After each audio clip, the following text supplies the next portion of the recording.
কেন উত্তর অস্ট্রেলিয়ায় বড় কোনো শহর নেই? উত্তর অস্ট্রেলিয়া বিশাল, অনেক দেশের থেকেও বড়, তবু সেখানে প্রায় কেউই থাকে না। কেন?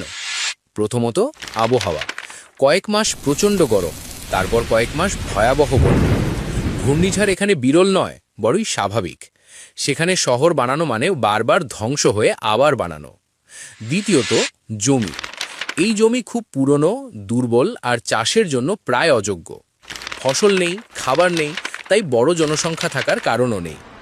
তৃতীয়ত, বিচ্ছিন্নতা। উত্তর অস্ট্রেলিয়া দক্ষিণের শহরগুলো থেকে হাজার হাজার কিলোমিটার দূরে, যেখানে মানুষ, টাকা আর অবকাঠামো আগে থেকেই আছে। তবে গুরুত্বপূর্ণ বিষয় হল, উত্তর অস্ট্রেলিয়া মূল্যবান। খনিজ, গ্যাস, গবাদি পশু, বিলিয়ন বিলিয়ন ডলারের সম্পদ। কিন্তু এসবের জন্য শিল্পের শহর দরকার হয় না। তারা কর্মীদের উড়িয়ে আনে, সম্পদ সংগ্রহ করে, তারপর চলে যায়। তাই উত্তর অস্ট্রেলিয়া ফাঁকা, কারণ সেখানে শহর গড়ে তোলার কখনোই দরকার ছিল না।